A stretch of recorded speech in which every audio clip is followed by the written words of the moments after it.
live. Oops, sorry. Episode, is it 93? Yeah, 93. Yeah, 93. 93. Why? Hmm? Why? Because we're free now? Thanksgiving. Who's not free? Yeah, that's hard to finish. Who's not free? I don't want to answer. Yeah, it's hard to Let's answer. keep it. Actually, some people in Qatar aren't free.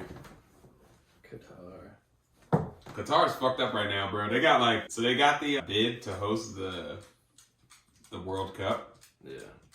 But what they use over there, they use this thing called the kafala system. Mm-hmm. What that means is that they pretty much have modern day slavery. So you show up to work from like India and like across the country. Yeah. And you pretty much can't leave your job. So you can't quit. The only way you can leave is you got to ask your boss if you can leave. And bosses don't want to hear that. Yeah. And people are barely getting paid any money. So they just have to stay there and work. Okay, so Qatar is not free. Happy Thanksgiving, everybody. Woo! 93! Thanksgiving's tomorrow. Yep. We started off right. Can't wait to eat a bunch of turkey and fall asleep. Yeah, we should just do a Thanksgiving episode during Thanksgiving. So we'll have the episode like at the kitchen table. Be like, yeah, so you know what's great? How's the mashed potatoes? But then we would need 6 mics. No, only you and I. So Thanksgiving's happening around us. And we're just like doing the podcast during Thanksgiving. We could do that. That'd be funny. Hey, wait. Oh. Wait, okay, hold on. Should we? So, I mean, how can I ask this question? The thing that, I guess we couldn't even ask this on the pod. Are we still, actually, you know what? No one who is going to listen to this, I hope, not until after Thanksgiving. Yeah. But we have a plan. Are we still going to run with that plan? Which plan? With the pie. Are you still going to show everyone your baking skills with the pie? Oh, yeah. I'm going to make the shit out of that pie. Yeah, word. So I was seeing all the ingredients and shit. I'm like, yeah, you really have to do this shit? Let's go. Yeah, it's my first attempt at baking. Yep. First attempt. We got to see what Mike's really made of. See what he's got cooking. See what I can do. What's the name of that thing again? Was it the Scarlet? Yours isn't the Scarlet. It's the... crack. Yeah. Are you gonna say, yo, I'm the crack I cake? made a bunch of crack pie. Wait, it's called crack pie, right? Yeah. Yeah, you should be like, yo, I made crack pie. Yeah, say it just like that. Yeah, crack pie. You're still sober, Mike? Yeah. Yeah. This is really good pie. Mm-hmm. Celebrating with this crack pie. Celebrating. 3 years sober. Crack pie. Excuse me. But yeah, today we're going to do the book. Mm-hmm. Is there anything else you wanted to talk about, though? I do want to talk about, Before we get into it. One thing with Tesla news, which is really cool. We've talked about before how, like, the Tesla charging stations are the most efficient and the best that the US has to offer. So right now, you have a lot of electric car companies that are coming out with vehicles, and sometimes the chargers are slightly different, or some manufacturers want to create their own charger, or they think they got the juice. So a lot of companies have said, hey, like, we already have all these charging stations with Teslas. Why don't we just make our cars able to use their charging stations? And the reason that they don't want to do that is because you're pretty much bringing your consumer base to the competition. So what we have had was it's called NACS, North American Charging Standard, and it actually is going to be using the Tesla system. Mm-hmm. So theoretically, your cars can charge at Tesla superchargers, electric vehicles, and that's awesome. That's definitely a win. That's definitely a positive win, especially for electrification. So more electric manufacturers can use Tesla superchargers. So I can recommend a lot more cars now That's one. cool. Yeah, one of them that wants to do it is Aptera. That's one of my favorites. Oh, yeah. They want to do the use that same system, so that's really exciting. They had cool looking ones, didn't They do. It looks like a teardrop on its side. they? Yeah. You can get 1,000 miles of range with the Aptera. Damn. You can get up to 40 miles a day with the solar panels. This is the first electric vehicle that is efficient enough to use solar panels on it. Get 40 miles of range. Most people only drive 30 miles in a day, so theoretically you wouldn't need to charge it, which is awesome. That's one of my favorites right after Tesla. So yeah, that's one exciting thing. That's definitely a dub. And the next thing, we have introduced video officially. Some people may be coming from YouTube watching this, and others who are listening now, I have been editing them and they take a long time. So it took me like hours to edit the first one, which is out right now. Episode 91's out. 92 is coming. That should be out today. And then I'm not sure about 93. If I can get to it today, then it'll be out. But What did you post it on? YouTube. On what channel? It might be on my channel, but I think it's Ezekiel.Francisco. And then, but I can easily get it posted on our DTMS channel. I couldn't have access on my computer for some reason, so I couldn't post it there, but yeah, super exciting. What's also awesome about it is that I completely edited it using a AI tool called Descript. I don't know if we'll be using it long term, but it definitely worked very well this time through, and made life really easy. So I may do on my own time like a video about Descript, but it is a pretty awesome tool as of right now. Descript. Mm-hmm. So those two things are like very new. So The fruit basket bracket. mm-hmm. Yo, that was a hit. If you were here for the fruit basket bracket, yo, that was a hit. I'm telling you. I've had people ask me like, yo, when are you gonna do another fruit basket bracket? Bring me more fruit. Yo. Or even, what was it? The other idea we had with like pizza toppings. Yeah, you could do anything with that. We were talking about doing like didn't we do an anime top 5 or something? We did our own personal top 5, but we didn't do. Yo, honestly, we should just run the fruit basket bracket back again. Yeah. Number 2. Number 2. The thing is about it though is like finding the seating. What do you mean? Like number 1 versus number 32. The seatings of the fruit. Yeah, we could do the initial one like just with our own, and then let the people vote for.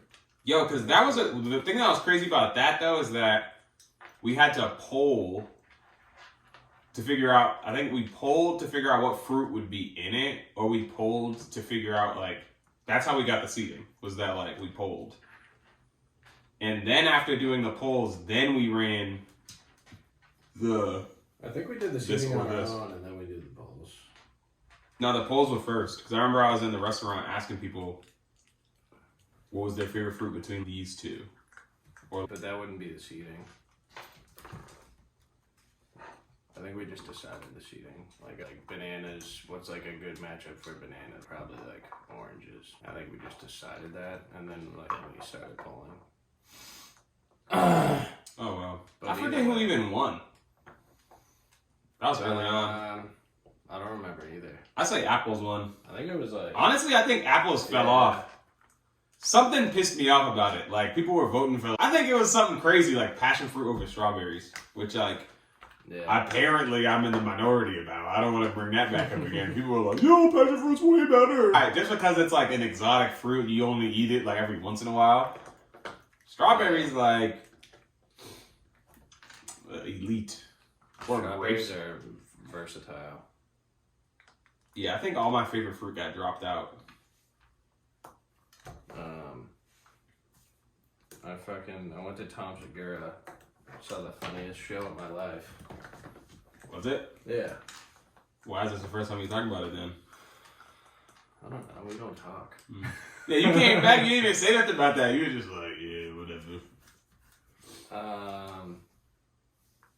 But it was like, I was laughing a lot, like, consistently throughout the whole hour, which usually isn't the case. It's usually like, oh, okay, that part was funny. But they'll be like, don't laugh for 10 minutes or so. But God, is he funny. He's getting better, too. How's it getting better? How old is this guy? He's probably 40 something. 40 flat. Maybe late 30s. I gotta ask you a question right after this, but wait a minute. Do I know this guy? Oh yeah, this guy. Yo, it's hilarious. I actually see his podcast. Your mom's house? Is it? Yeah, that's what it's called. He's 43. 43? Did you see him? How close were you? Oh, we were pretty far away. How tall do you think he is? That he's 6. 6 foot flat. You ever seen him shirtless? No. Here you go. Oh, wow. Pretty nice. Yeah, so that's pretty funny, but yeah, it was great. redo his best joke. Yeah, it's Tom. Take off your shirt and tell us a joke. That's the other one that always takes off his shirt. His friend Bert Kreischer. Nope. He was talking. I'm gonna butcher any of these jokes. Well, let's hear it. You've done stand-up before. He was talking about he was taking a shower with his kid, and he was like, "It was my kid. It's not another person's kid. Just need to make that clear." Yeah, definitely still weird. And then I guess the kid was like, "I have a small penis. Your penis is bigger than mine." Yeah. And then I've had that moment before. As the kid. And then he reacted in a funny way. He was just like, "No!" Like immediately. Yeah. And then he was like, he didn't react because it was like weird. He reacted because he didn't want the kid like starting to say it like at the grocery store. Yeah. Don't start saying I it. have a small penis. My dad has a bigger penis. Yeah. And he was like, "Come on." Chill out. And then he did this was like, he's really good at about like being controversial, but like without seeming like an asshole or like taking sides really. So he's like, so like next time he asked me, he's like, "Oh, my penis is small and your penis is big, Dad." And then he's like, "No, hold on just 1 second." And what does he do? Oh my god. That probably got the most like shock value laugh out of the crowd. So that's what stood out to me. Obviously gross and don't agree with it. Yeah, whatever. But that got a laugh for sure. Yeah, they did, because we were talking about his age, and I saw recently something that was interesting. Wait, did you ask me the question you were going to ask me? No, so I'm about to ask you. Okay. So it was about, at what age do you think that men are most desirable to women? Like, when do you think they reach their, like, peak of desirability? These are Hinge statistics, by the way. Which is, I'm not going to talk about the women, because for the women I feel bad, but it's interesting for the men. I think it's probably, wait, so when men are most desirable to women, like 30. Nah. Higher? Yeah. 40. So my first guess was like early 30s, like late 20s, early 30s. But the most like swiped for Hinge is 50. 50? That's why I was like, 50? Wow. 50? Yeah. And we can assume with the women. With the women, I don't know what. I think that's just, I don't know what that is. But for the men, 50 for some reason. So? Yeah, I was thinking older. But I thought 30 or 40s would be like old prime enough. time. Yeah. Nah, 50.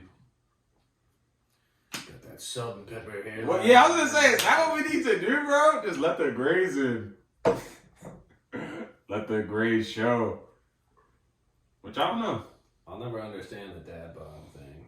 No, when they say dad bod, bro, they really just mean at one point you used to be shredded, and now like you're letting yourself go. Right. They don't really want like a dude, because the realistic dad bod, because the dad bod they always post up is like huge chest, big stomach, big arms. Then like most dad bods are like the opposite, just the big stomach. Like they never really had much muscle. Like so.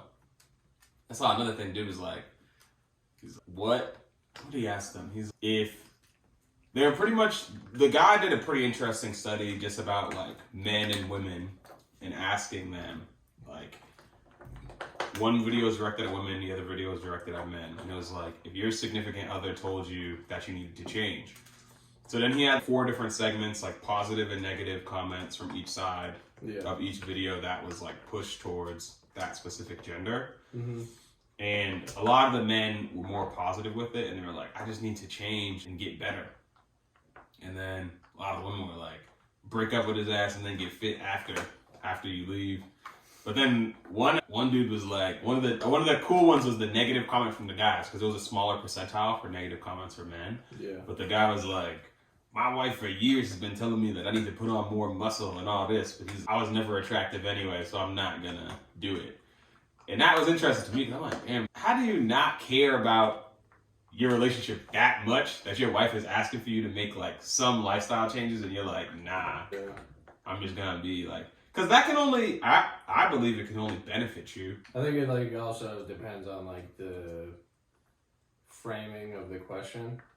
Or like the framing of the like get fit or I'll break up with you. It was close. As opposed to like maybe you should start like looking into like more healthy habits. Yeah, the question was pretty frank. It was just like the question was literally, hey, like I love you as a person and I love the things that we've created together, and in the case, and he's like, in the family we've started or being in a relationship with you, but at the end of the day, I don't find you sexually attractive anymore. And I would hope that you do. Or like, I hope you can make some changes to do that. Or like, oh, we've been together so long, like, we both let ourselves go. Yeah. I'm like, dang, like, I can't believe that these are issues people have. Oh my God. Relationships are crazy. Yeah, these streets are crazy. That too. I think you should start with what you want to talk about with the book, and hopefully it'll refresh some of the shit that I have a few things noted down. Yeah. But I think I'd like you to start talking. You want to keep in this page, right? I have it noted down, so you can change it. Oh, okay. All right, so this will start here with the book dump. This is something new that we've been doing for if you're listening for the first time. And we've been on what, like I say every 2 weeks or so. And yeah, this week we read The Untethered Soul by Michael A. Singer. Some people may have listened to it, seen this from TikTok. I did post a TikTok about this book. And it's pretty good. Like, Oprah recommended it first, and that obviously caused it to love. Yeah. That's cool. It was one of Oprah's book recommendations from 2012, I believe. Which is cool. So I really just had 3 things to take away from it. A lot of people, this may be redundant because I'm going to do the same thing for a TikTok. But here's the gist of it. There 3 lessons that I stuck with me are, there are 2 separate versions of yourself, and your personal self is just one of them. Sometimes people get stuck with like that their voice in their head is themselves, and a lot of times separating those 2 things from each other can help you. We'll go in more depth in it in a second. Number 2, the energy inside of yourself is real. Yeah. And it's better to just let that flow. So it's like a balance though with being like your inner voice and then the energy inside of you, because it can seem as if those are the same thing. Yeah.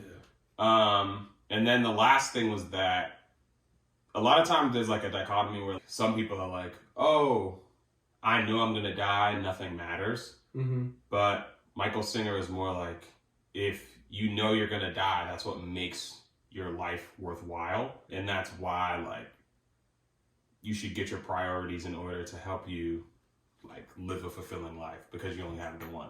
Yeah.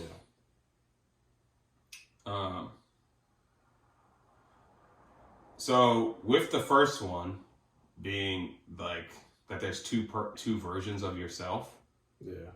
That we all have this like inner voice that's just going on, telling you like all of your thoughts going through your head. And sometimes like your thoughts can mold you into a version of yourself. But sometimes those thoughts are just passing, where like your mind is just going to keep going about anything. And sometimes with meditation, it helps a lot, where if you just stop for a second and just let those thoughts run through you, then you can understand, okay, like that was just a thought. Like it helps a lot too, because I had a thought that I was like, dang, like why would I even think that? Yeah. It was something like in the vein of being racist. But it was like, all right, yeah, you have that thought, but obviously I'm not gonna become a racist or live my life as if there's some superior race. But I did have that thought, and I was like, dang, that's so weird. But just knowing that like my thoughts and myself are separate helps a lot. So like, for example, we've talked about this before, like if you have thoughts saying that that I'm a loser, or I can't do this, I can't do that, then you'll probably end up becoming that. But understanding those thoughts of you saying, oh, I'm a loser, I'm this, I'm that, will pass. And they're not you. They're not you. Like, you are separate from your thoughts. Like, your voice, the thing about the inner voice inside your head is that it's gonna always go. You can't stop it. It's just gonna always talk. And just like stopping and just hearing it go helps you like distinguish what is actually you. Yeah. I really like that part too. I have one quote that summarizes it. So this is from the chapter called "Who Am I?" or "Who Are You?" Yeah. And then the whole chapter goes through, if someone's come up to you and ask you like, "Oh, who are you?" You'd be like, "Oh, I'm Mike." Mm-hmm. I was like, and then they're like, "Oh yeah, but that's just a name." Mm-hmm. Like, so, who are you? I'm like, "Oh, well, I was like born in this place. I do this. My parents are these people." And they're like, "Okay, those are all like things that like just happened pretty much to you. So like, who are you actually?" And then it gets down to, you're basically just your like sense of awareness and your sense of being. So this paragraph, it says, it starts to become a serious question. Who am I? Who is having all these physical, emotional, and mental experiences? So you contemplate this question a little deeper. This is done by letting go of the experiences and noticing who is left. You will begin to notice who is experiencing the experience. Eventually, you'll get to a point within yourself where you realize that you, the experiencer, have a certain quality. And that quality is awareness, consciousness, and an intuitive sense of existence. You know that you're in there. You don't have to think about it. You just know. You can think about it if you want to, but you will know that you're thinking about it. You exist regardless, thoughts or no thoughts. So there is like a calming sense of that you're like not your thoughts, because your thoughts can get chaotic, but if you just take a step back and you're like, oh, I'm just here, and the thoughts are just like, they're not a part of me, I'm just like watching them. But I like the whole sentiment behind this chapter. Yeah, it's cool. When you were talking about how like they would ask, who are you? And like you would list the things that make you you. Yeah. But that would be your personal self. Yeah. And that's the identity you form based on your inner voice. And yourself is just like the stream of consciousness. So that voice that's just like going and going, like that is yourself. But your personal self is the one who's listening and watching. The final, like, the definitive answer that they give at the end is like, so now if I ask you who you are, you answer, I am the one who sees from back in here somewhere. I look out and I am aware of the events, thoughts, and emotions that pass before me. So basically you're the this has been talked about in other books too. I forget what other book, but it's just, it was the book I told Gabe about. Gabe was listening to Krishnamurti, like that book I showed you, The First and Last Freedom. But he talks about like you're just the observer of your thoughts. Like, you're just there, pretty much, existing. Which I think Singer has said before too. I think he said that earlier on. Yeah, too. it's like you're just either the experiencer or the observer, and I like the. I'm the one who sees from back here somewhere. Somewhere in my head, yeah. Yeah.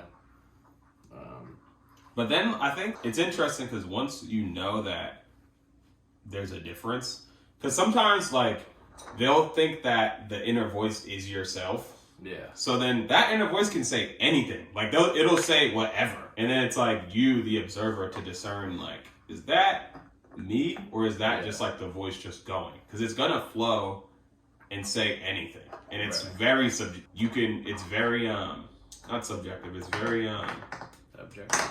No, you can pretty much what I'm trying to say is that you can get it to say whatever based on like suggestive. It's very suggestive. So like you could think one thing for half a second and then they'll just run with it, and it's like a lot of times people are like, why can I get these depressing thoughts out of my head? Because it's like, it's just so suggestive, and it's ready to just make those connections about your life and whatever you feed it. And it is like volatile, and it can just take off on its own if you don't sort of like break the chain. So having one negative thought can lead to another negative thought, and then you're kind of like a whirlwind. But like also in this chapter they talk about, so you just have to like be aware that you're just being aware. You're not, these aren't, the thoughts that you're having aren't you. And They're separate.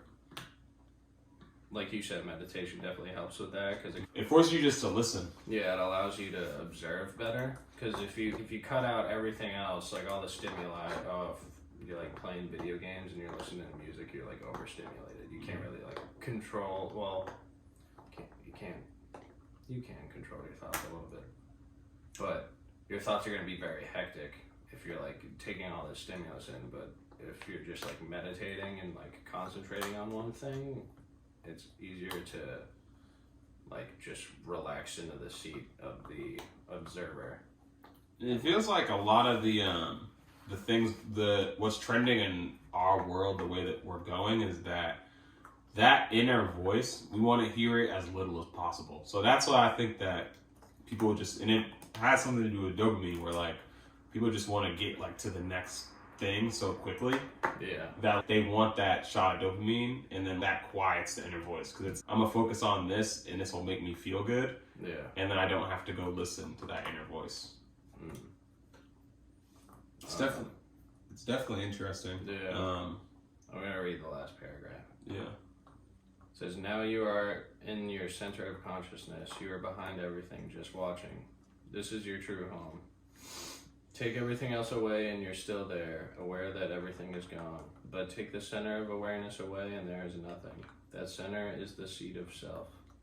From that seat, you are aware that there are thoughts, emotions, and a world coming in through your senses. But now you are aware that you are aware. That is the seat of the Buddhist self, the Hindu Atman, and the Judeo-Christian soul. The great mystery begins once you take that seat deep within. So, it's all about like awareness, pretty much. Just trying to be aware.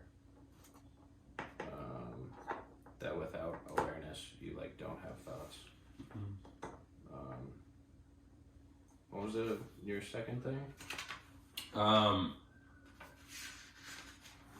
Pretty much your thoughts can create an energy that is real. So it's also difficult because at one time he's saying that, oh, you shouldn't listen to your inner voice, but you should just allow it to flow. You can't take anything that it says with like too high or too low. You just have to let the energy that it creates just flow. And the more that you can let it flow, the better. So just being able to understand that, like, all right, like I'm an observer, like I can think, but I don't have control over my own thoughts. That your thoughts are just going to go. And it can go in either direction. Where even like days ago, I felt like 3 days ago, I wasn't having a great day. And I'm like, dang, like this day's trash. I can't get up and do anything. Like, da, da, da, da. So then I like just take a second and I look around my room and I realize, like, damn, my room's a mess. So I get up and just start cleaning my room out of nowhere. And I got like a weird surge of energy. And that's literally the power of your brain. Like I was having a bad day and then just going to attempt to clean my room just reframed my mindset on it all. So that is literally the inner energy that we have. And like it's very real. This was my favorite chapter, the infinite energy. I love this chapter because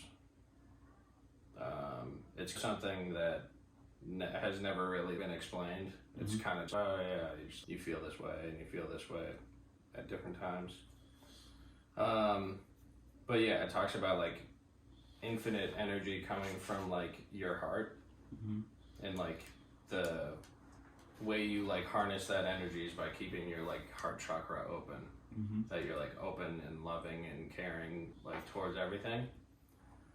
One of the examples they give is, I think it was like, oh, your significant other just like out of nowhere breaks up with you, and that sends you into like a depressed state where you have no energy, you don't want to do anything, you're just like miserable, like eating pizza and fucking sleeping and not working out, and you like feel like you have no energy. But then like he or she calls you up and is like, oh my god, I love you so much, like it was a big mistake that I broke up with you, blah blah blah. And you like spring out of bed, go hang out with them, and you like stay up all night watching the sunset in the morning. But so this touches on kind of like the infinite inner energy that you have, and it talks about that how you can pretty much harness this energy whenever. I feel like the outside world, like we just get caught up with the outside world, and that kind of limits that closes our heart chakra off sometimes. Because even little shit like in traffic, oh, this guy cut me off, fucking, you're gonna feel like, oh, I don't want to be positive towards anything really, especially not the guy cutting me off.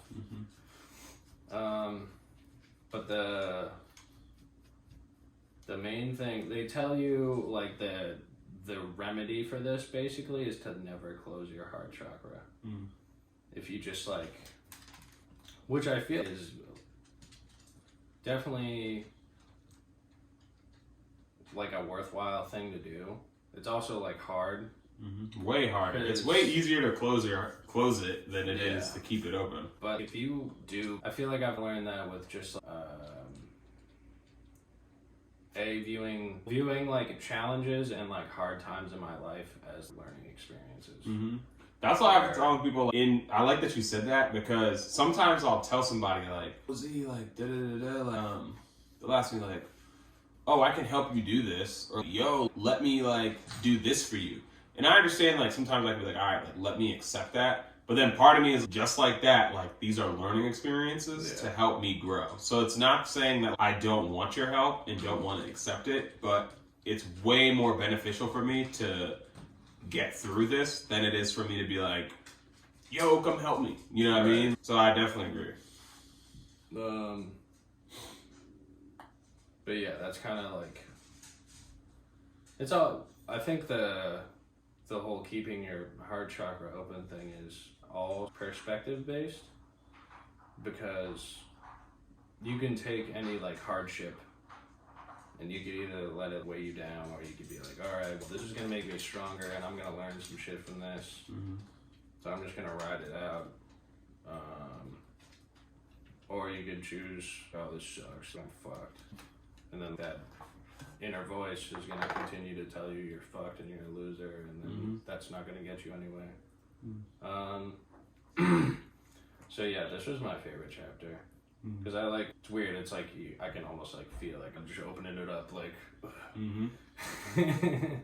when I'm just like more positive. And it does, I don't know, it gives you a better sense of energy. You don't feel like bogged down if you're just like, okay. It's so weird to, just, because this is, you're listening to it too now, and it's whatever these guys just talking, but just let the stuff go. Some people just hold on to stuff for so long. Like, I'm not trying to be one of them old heads who are like, I'm mad at my friend for something that happened 30 years ago. Yeah. And it's, you spent 30 years of your life, like, not liking somebody, or you have issues with somebody for 20 plus years, like, let that go, man. Like, don't, sitting up late at night thinking about that, or keeps you up, like, you don't want to hear or see from them. He never gave me back that cigarette I gave him. Yeah, something crazy. And it's, I think, me personally, I do think that people have inherent good. And I also think that the amount of people who have straight malice in their heart is actually a massive minority. And that, but the thing is, people hold on to things so long and for so hard that just one person out of however many will make you just have a bad taste in your mouth. Yeah. That'll turn you off from people altogether. That's making me think of, there's another part in this, samskara. Do you remember reading about the samskaras? It's about, it gives the example of, okay, like you had this like really good relationship with this girl one time, and she should drive like a blue Volkswagen or something. And then while you're with her, you're just driving like about your day, and then you see a blue Volkswagen, and it looks like someone's hugging the other person in it. Which that part confused me, because like, who's hugging in a car? Like they must be parked. Yeah. But that, I don't know. That's just like a. I understand though. I get it though. And then, but so in the book they talk about how these samskaras are, it's probably not the right pronunciation, but they're like builds up or blocked energies basically from your past that can be like reactivated depending on whatever happens in your life that might remind you, or I don't know, just activated. So this example of seeing a blue Volkswagen like brings up all these emotions that you like, this person in the example hasn't processed because they haven't sat with it and let the emotion process. They just blocked it out. They're like, oh shit, is that my girlfriend? Is my girlfriend cheating on me? Is that her car? Like all those thoughts and all those feelings. And I thought it is interesting because like I talked with a friend who like had a flare up of just emotions, and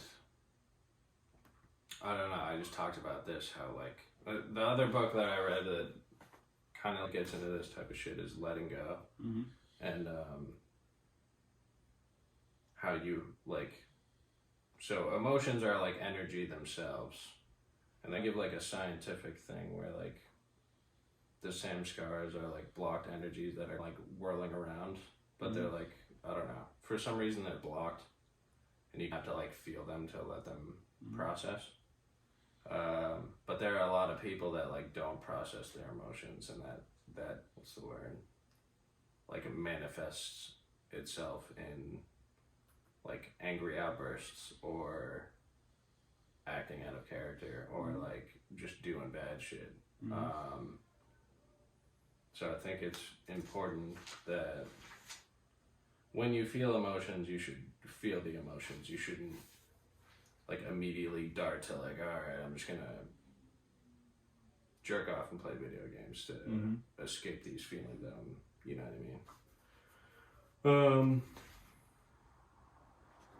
But yeah, the same scars shit is interesting. But because I think I definitely have like weird ones that like just little shit will remind me of this crazy time where I got hurt or disappointed like way back when that I just like never really processed.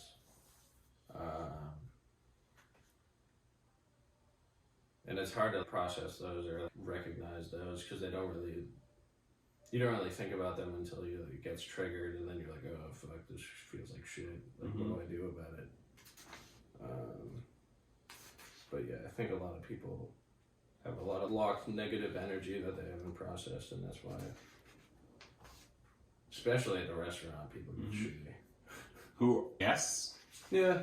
Yes, definitely. And I mean, and coworkers, like I definitely fucking get super pissed off sometimes, and I kind of like take it out on the wrong people.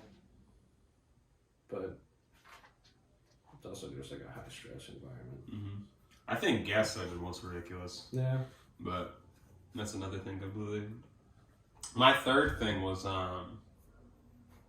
that death gives meaning. Yeah. So it's best to reflect on it. Because a lot of people get afraid of it. It's kind of like when you go stare in the abyss and you're like this is nothing. Yeah. There's no point. But that's really just what creates the beauty of it, is that because it has an end, then that makes all the more reason why you should go try and do that thing. Go out and go make that YouTube channel. Go swim naked somewhere. Do something that isn't what you would normally do. Go try that food that like you never want to try. Because we do only have one. Like as of right now, we only have one life. Like to my knowledge. Yeah, to the knowledge I have right now, we only have one life. That's another like perspective thing. Like you can live in fear of so death is like the ultimate unknown because nobody knows what happens. Yeah. So that's why it like has this, like everyone's afraid of it pretty much because we know nothing about it. But if you switch your perspective to being like, my perspective on death is like, we only fear what we don't know. And we don't know, like, once we are dead, we're gonna basically know everything in a sense, because the unknown is gonna be, like, revealed to us, whether it be nothing, or it could be, like, a cosmic, crazy fucking thing, where you're, like, some astral being. Either I want to be an astral being, or I want nothing. Yeah, either way you're good, though, because it's that unknown is gone, and you, like, then you don't have any more fear. That's why, like, Buddhism is all, like, about, like, life is suffering because death is, like, the passage into no more suffering. Because what is there to suffer about now?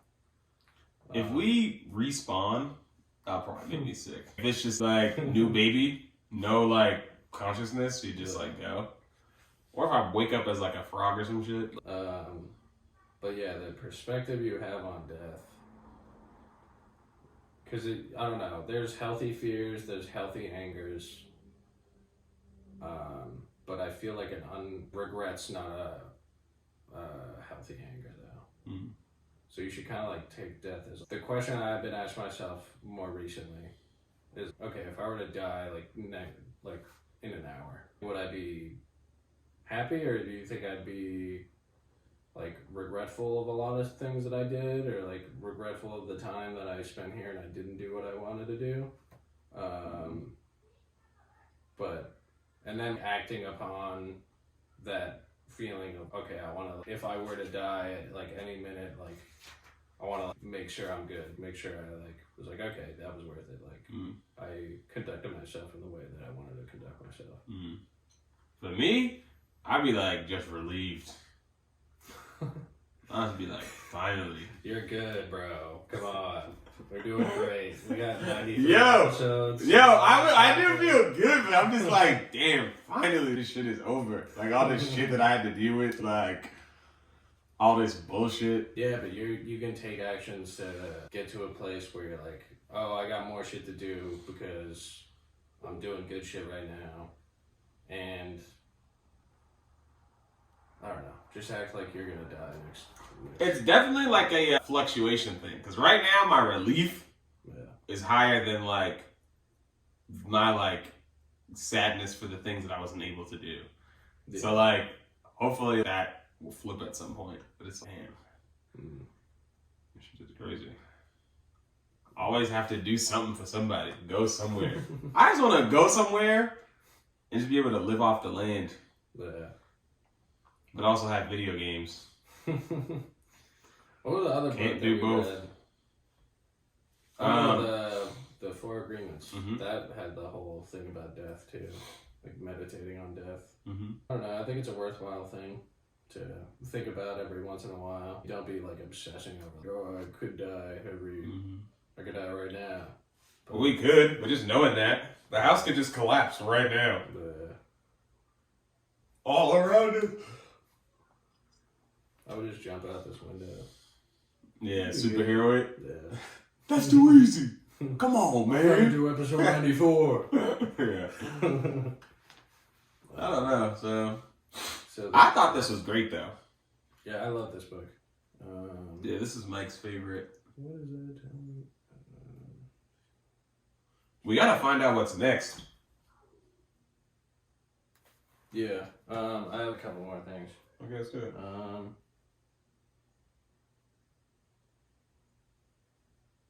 Okay.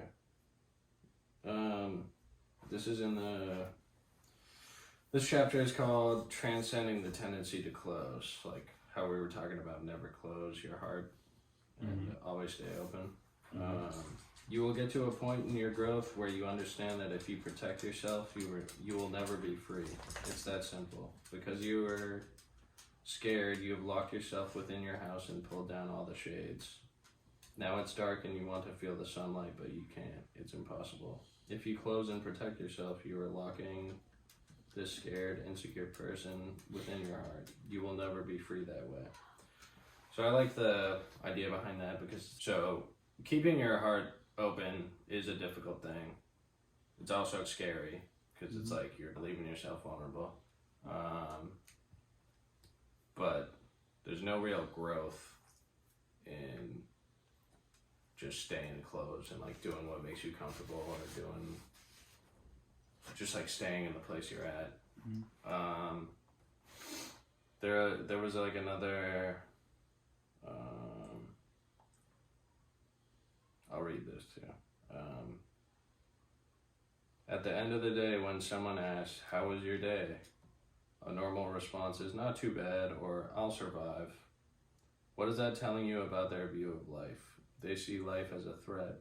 A good day means you made it through without getting hurt. The longer you live like this, the more closed you become.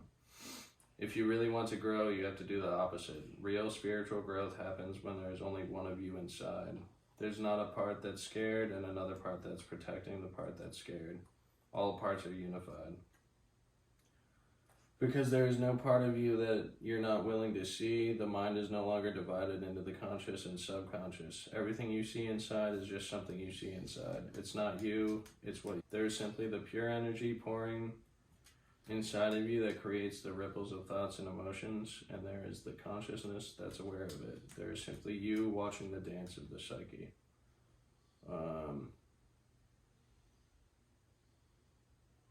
That's like a lot, but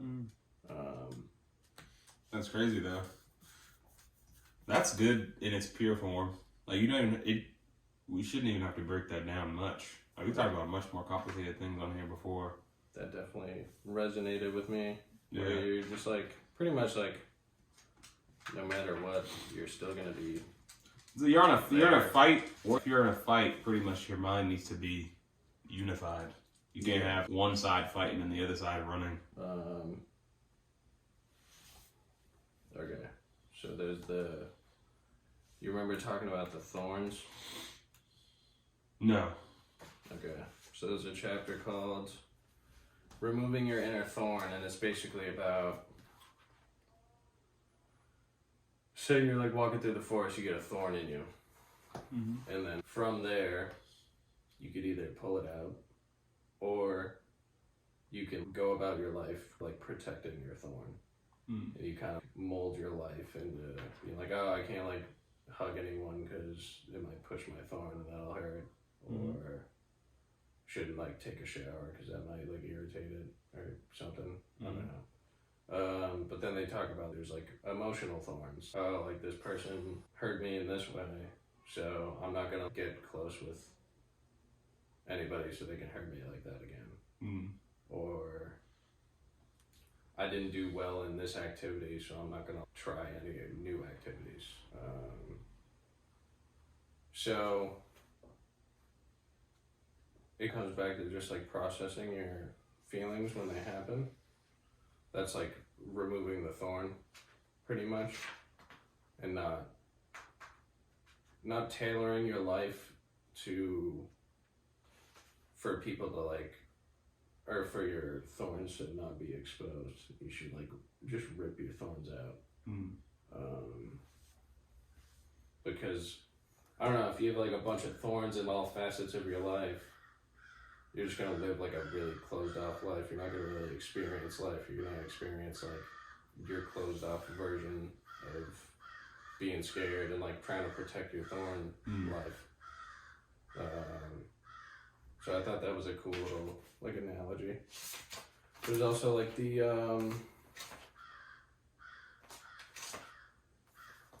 they talk about how like you need to go through pain to grow. Like people know that, I think. Mm-hmm. And then the last analogy that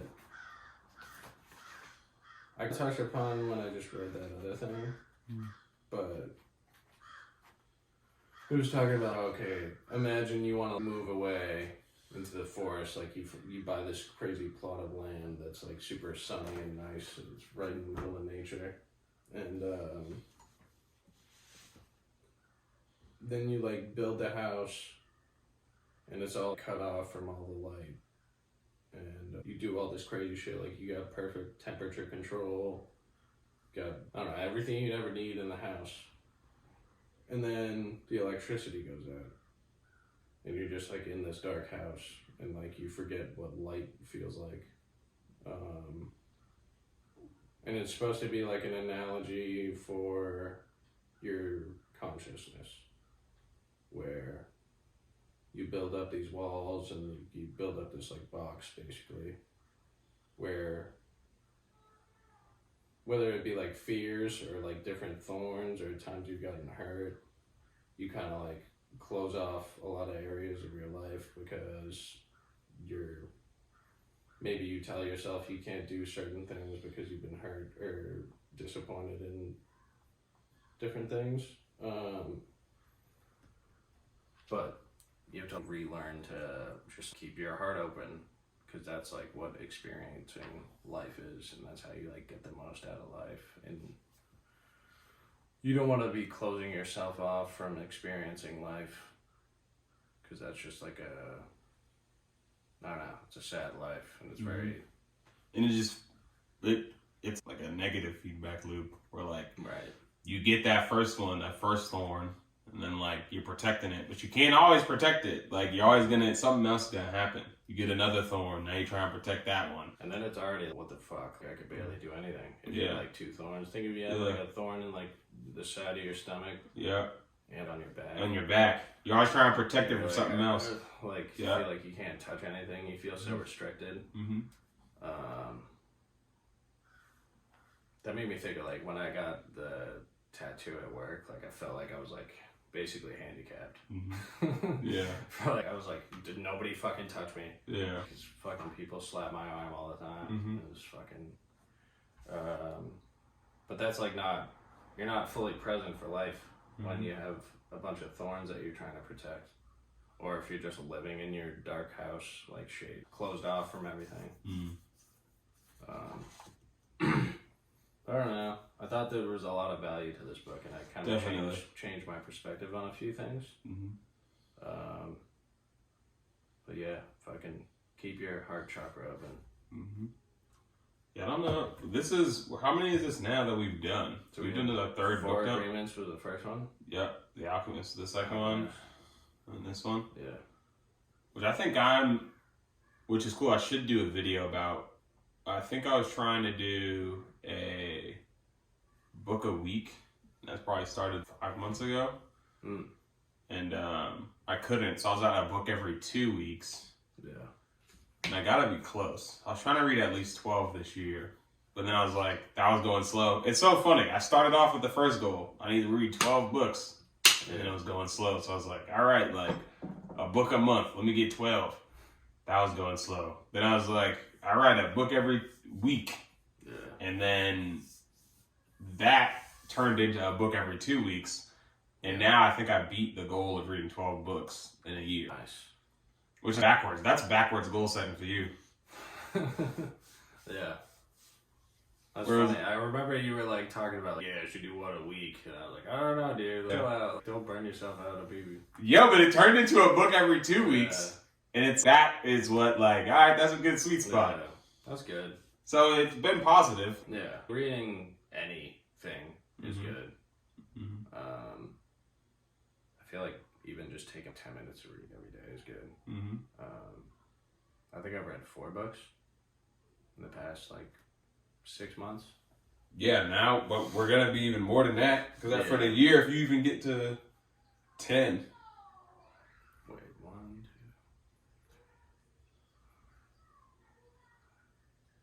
I think I read 5 or 6, actually. But still.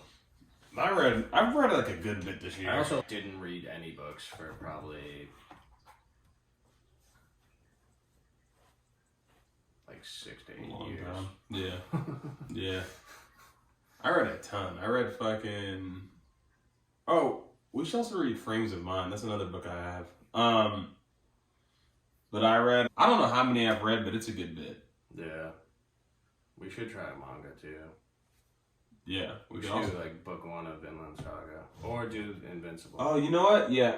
The Invincible, that's 40 chapters. Like those books. That book? Yeah, that one's like a bunch. But yeah, I'm down. Yeah, I'm so down for that. We gotta figure out something else. Like, we should move away from just like, we did a lot of self-help books. We'll figure out something. Switch it up a bit. Yeah, I don't know what. We gotta do something because I don't know what 2 weeks from now we're gonna be at. Yeah. But yeah, anything else? Nothing huge. Just like regular run-of-the-mill stuff. We gotta figure out that. And then hopefully we can get some other things popping. Yeah. We'll see this. So this is now going to be on YouTube. This is 93. This will be on YouTube. I'm going to post a TikTok about the book, my 3 favorite things. It's cool. We're definitely running it up. We get on average 10 views per. Word. Run it up. Run it up. Yeah, I'm so about it. Yeah, run it up. So, thanks for listening. Yeah, thank you. Happy Thanksgiving. Eat a bunch of turkey, eat some pie, eat some crack. Eat some of that crack cake, baby.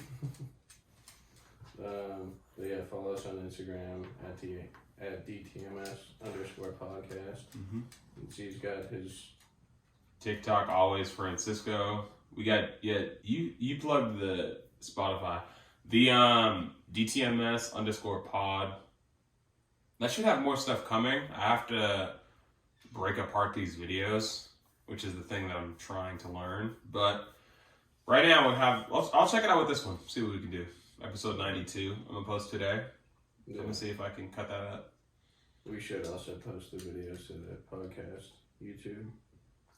Yeah, that'll also get put up today. Yeah, good stuff. Yeah, thanks guys. Happy Thanksgiving. Yo, my freaking computer it's not powerful enough to be editing this shit.